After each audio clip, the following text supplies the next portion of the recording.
Everyone, I hope आप सभी अच्छे होंगे। और आज का जैसा कि आपने आज का थंबनेल देख लिया होगा कि आज मैं आपको बताने वाली हूँ कि जो अपकमिंग हमारा सीटेट आने वाला है। बेसिकली बहुत सारे स्टूडेंट हैं जो सीटेट दे रहे होंगे अब की बार।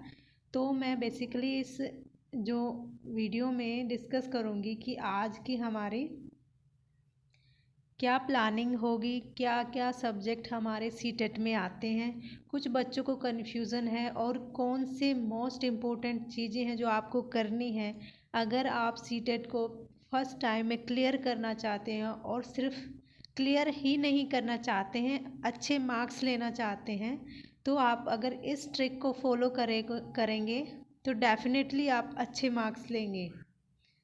तो स्टार्ट करते हैं। जैसे कि हम सभी को पता है कि जो हमारा सीटेट का एग्ज़ाम है, सीटेट का जो एग्ज़ाम है हमारा वो जुलाई में कंडक्ट करवाया जाएगा। तो अभी क्या है, अभी मई लगभग हमारा ख़त्म होने वाला है। जून जुलाई लास्ट या अगस्त में हमारा सीटेट होगा। तो पूरे 2 मंथ भी नहीं है हमारे पास।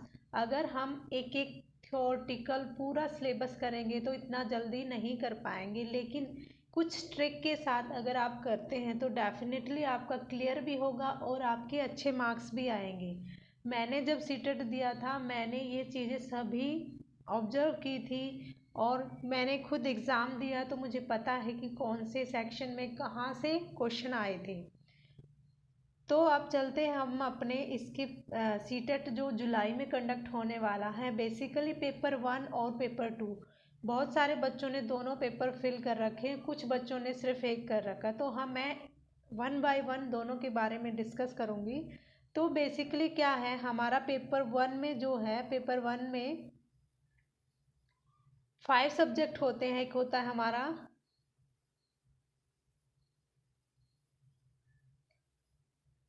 सीडीपी होगा, 30 मार्क्स में आएगा सीडीपी।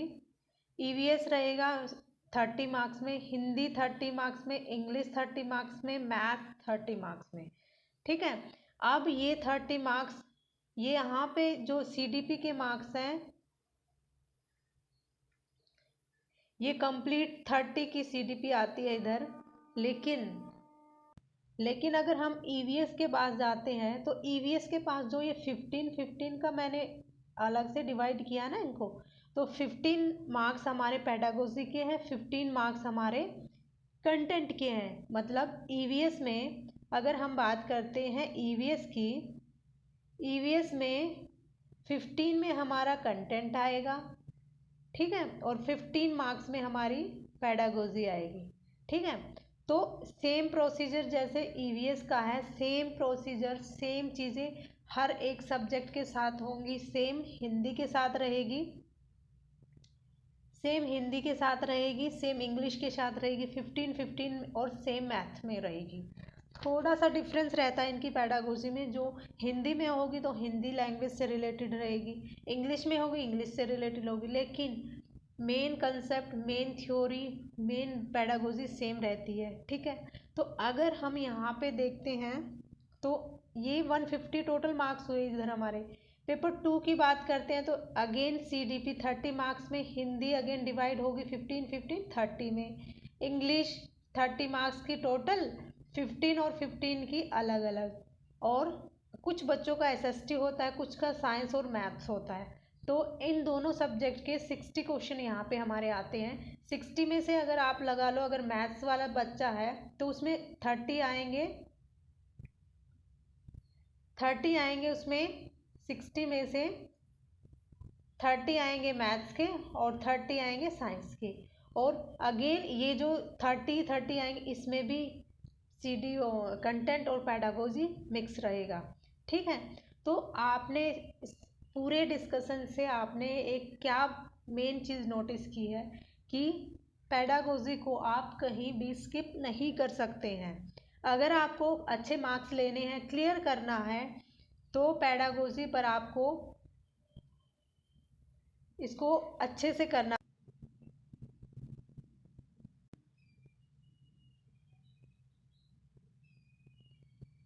अब आते हैं हमारे हिंदी और इंग्लिश में। हिंदी और इंग्लिश में 15-15 मार्क्स के पैसेज आते हैं। टू हिंदी में पैसेज आएंगे, टू इंग्लिश में आएंगे। और पैसेज को सॉल्व करने के लिए आपको ग्रामर या हिंदी की व्याकरण की ज़रूरत नहीं है।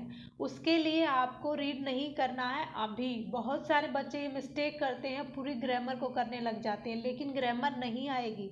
सिंपल पैसेज आएंगे दो, उसमें एक पोएम भी हो सकती है और दो पैसेज भी हो सकते हैं। सेम ऐसा इंग्लिश में रहेगा।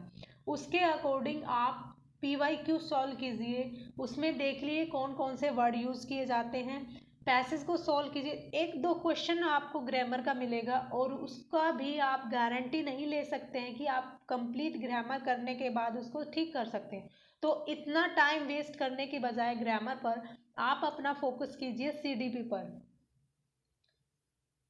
ठीक है, CDP पर फोकस कीजिए। CDP आपको पक्का आपकी नैया को पार लगाएगी और आपको अच्छे मार्क्स भी मिलेंगे।